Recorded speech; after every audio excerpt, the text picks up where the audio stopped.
Christian soldiers marching as to war, with the cross of Jesus going on before. Hey my beloved brethren, today I want to share with you, it's from the verse Matthew 6 verse 11, which says, "Give us today our daily bread."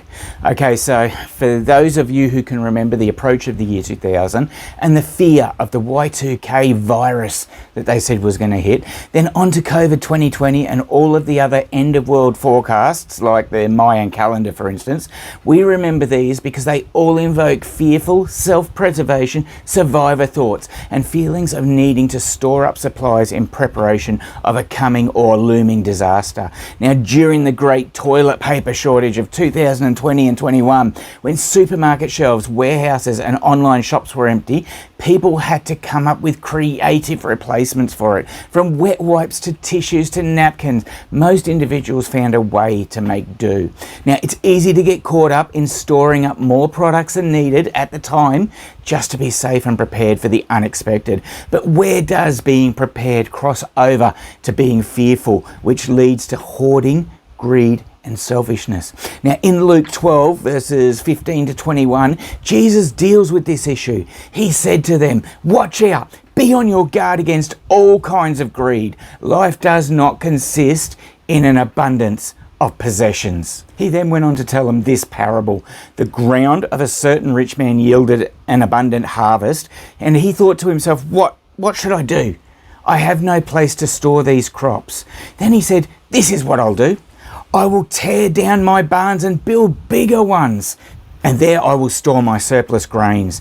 And I'll say to myself, you have plenty of grain laid up for many years. So take life easy, eat, drink, be merry." But God said to him, "You fool, this very night your life will be demanded from you. Then who will get what you have stored up for yourself? This is how it will be with whoever stores up things for themselves, but is not rich towards God." Now, during the Israelites' 40 years in the wilderness, God taught them how to receive their daily bread, one day at a time, giving us too an example of how to receive his daily bread, one day at a time. So we go to Exodus 16 verse 4, and that explains that the Lord said to Moses, "I will rain down bread from heaven for you." The people had to go out each day and gather enough for that day. Now, in this way, I will test them and see whether they will follow my instructions. Now, like the Israelites, we may not recognize God's provision at first glance. But then we go into Exodus 16 verse 15, describing their first reactions to this new bread. When the Israelites saw it, they said to each other, "What is it?" For they did not know what it was. And Moses said to them, "It is the bread the Lord has given you to eat." Then we carry over to Exodus 16 verses 31 and 32, describing what God's heaven-sent bread looked like.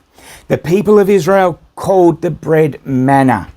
Manna. It was like coriander seed. It was white like coriander seed and tasted like wafers made with honey.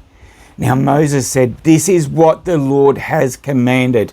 Take an omer of manna and keep it for the generations to come, so they can see the bread I have given you to eat in the wilderness when I brought you out of Egypt." So don't worry. Have faith, my beloved brethren.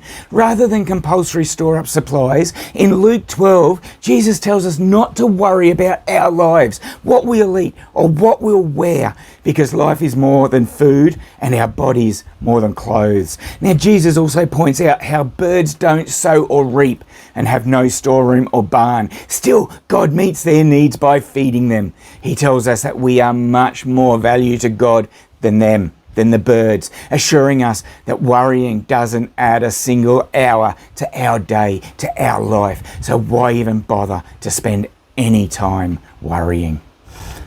Rather, further into Luke 12, Jesus says to us, "Consider how the wildflowers grow.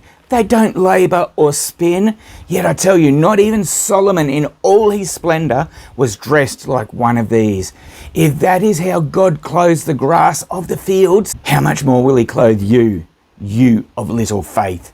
Now, it's always good to be somewhat prepared, but as Christians, we don't need to go overboard, because as followers of Jesus Christ of Nazareth, he tells us not to focus our hearts on what we'll eat or drink, and most importantly, to not worry about them, because our Father in heaven, he knows what we need. Instead, God calls us to seek his kingdom first and foremost. And when we do all of these things, he will provide for us. He will provide everything we need if we just had faith, have trust in him. I hope you've enjoyed that message today, my friends. God bless you all. Please like, comment, and share this video, because that's how YouTube's algorithm will build it up to bring it out to more people. So please remember to share. And I always read the comments and I try and get back to as many as I can.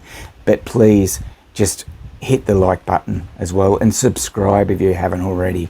Okay, love you all, but remember one thing most important, that he will always love you so much more. God bless. I wanna be a man of faith, standing strong through every storm, loving you with all my heart, living pure, upright and warm.